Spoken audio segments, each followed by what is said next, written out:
Pursuant to the RTI law, we expect a feedback within 14 days, and we'll be happy to receive the information we have requested via email. And we provided an email, a designated email address. 14 days later, we didn't hear from the NCA, as required of the law. We did a follow-up letter to remind them about our request.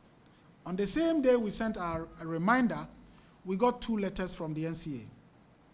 One, signed by the Director General, Mr. Joe Anoche, said that the NCA could not or was not able or is not going to be able to provide an explanation for why they decided to remove those vital information or pieces of information from the data that they had published.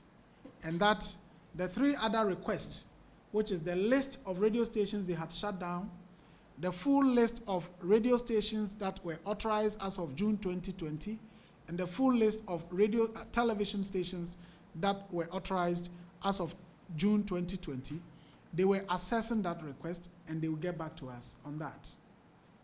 Later that same day, we got another letter from the NCA. And that letter said, pursuant to our request, we are required to pay 2,000 Ghana cedis for them to be able to generate what they called the search report to obtain the information that we have requested.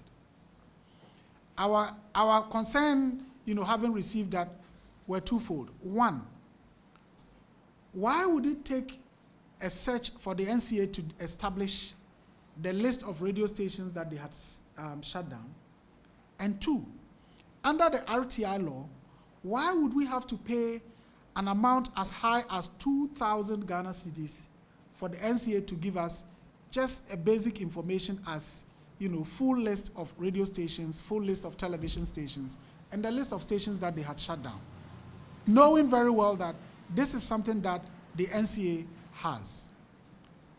Well, we started asking these questions, asking them on Facebook, asking them on social media. Why should it cost us 2,000 to access information as basic as this under the RTI law?